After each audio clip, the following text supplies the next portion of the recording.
Europe 1. Le journal de 7h sur Europe 1, Christophe Lamar. Bonjour Christophe. Bonjour Dimitri, bonjour à tous. Voici le résultat du scrutin.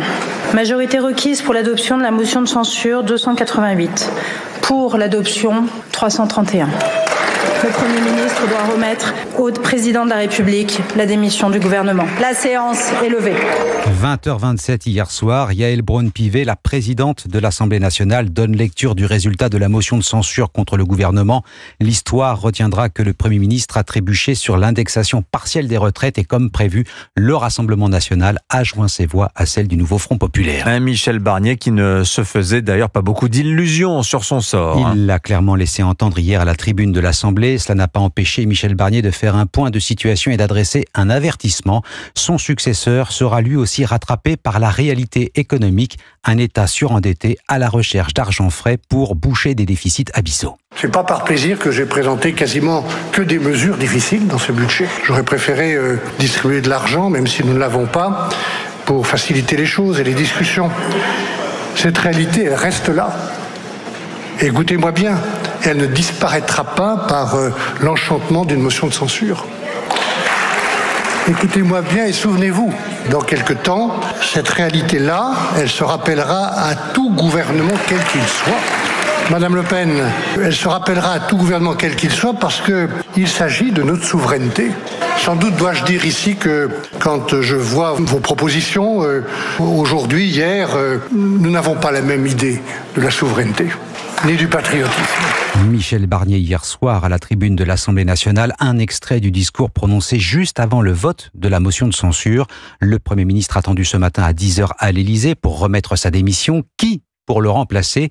Emmanuel Macron devrait en dire un peu plus à la télévision ce soir à 20h. Jacques Serret. Le président veut aller vite, il est au travail, lâche l'un de ses proches. L'objectif, selon son entourage, que la France ait un nouveau Premier ministre d'ici ce soir, demain au plus tard, avant donc le grand rendez-vous de la réouverture de Notre-Dame ce week-end et la venue notamment de Donald Trump.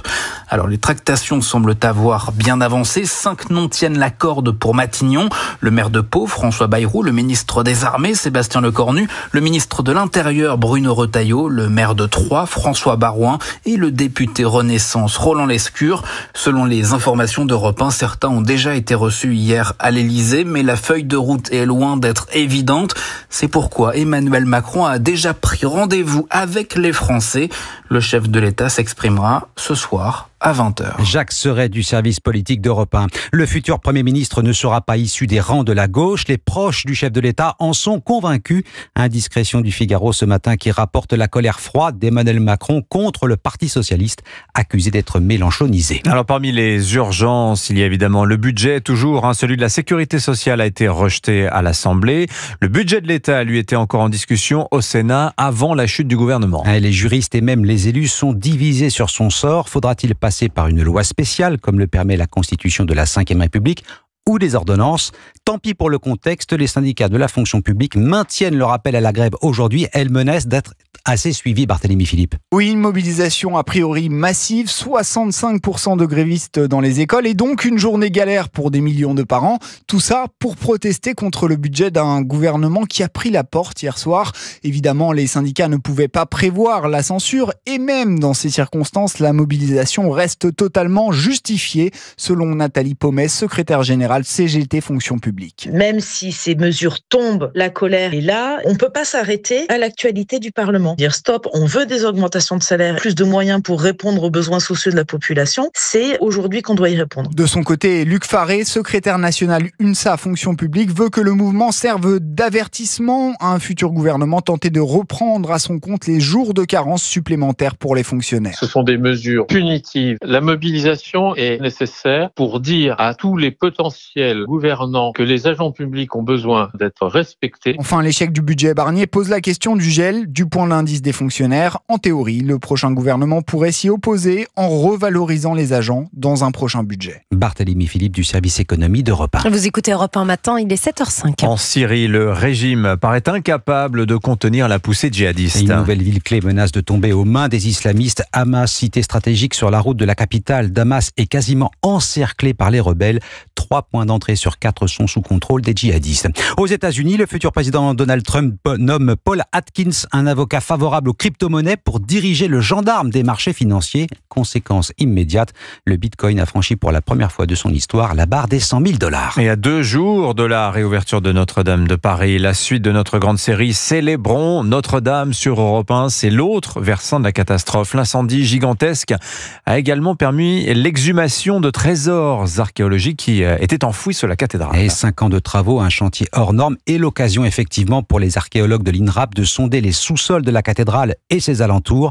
Fouilles préventives pour identifier d'éventuels vestiges. Antoine Bienvaux. Pendant 5 ans, Boris Robin et ses collègues archéologues ont fouillé chaque recoin de Notre-Dame en quête de trésors cachés.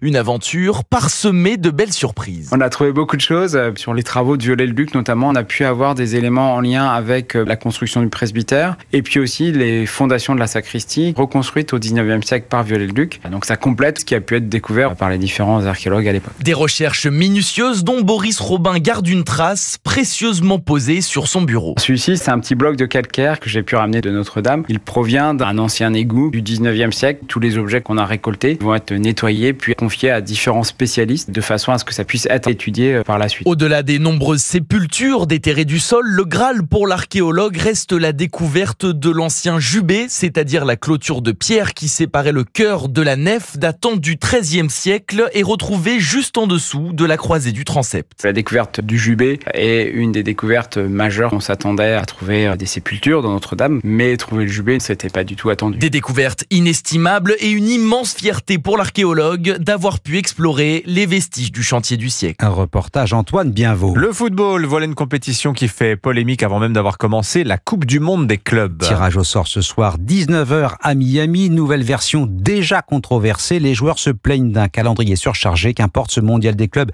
organisé par la FIFA réunit 32 équipes, dont le Paris Saint-Germain. La Fédération internationale sait déjà qu'elle va gagner beaucoup d'argent, Cyril de la Morinerie. Oui, pour la FIFA, l'objectif, c'est d'augmenter ses profits. Et cette nouvelle compétition va devenir une poule aux œufs d'or grâce à de lucratifs contrats de sponsoring, mais aussi grâce aux droits de télé. DAZN, le diffuseur des criers de la Ligue 1, a signé un contrat mirobolant avec la FIFA. On évoque le chiffre d'1 milliard de dollars pour diffuser les matchs de ce tournoi. Les autres gagnants, ce sont les clubs, explique l'économiste du sport, Vincent Chaudel. Pour les clubs, c'est très important. On est sur le même mécanisme que la Ligue des Champions, c'est-à-dire une prime pour participer, qui devrait être autour de 18 millions d'euros, et puis des primes en fonction des points que vous gagnez. Si un club européen arrive à gagner cette compétition, il pourra remporter jusqu'à 100 millions d'euros. La Coupe du Monde des clubs, qui doit proposer la bagatelle de 63 matchs, va alourdir le calendrier déjà très chargé. Des joueurs comme Aurélien Tchouaméni ont dénoncé les cadences infernales, mais la FIFA n'a rien voulu entendre. Cette compétition controversée servira d'ailleurs de répétition générale de la Coupe du Monde, qui, elle, aura lieu en 2026 aux États-Unis. Cyril de la Morinerie. Merci à vous, Christophe Lamar, c'était votre journal. Il est 7h09 sur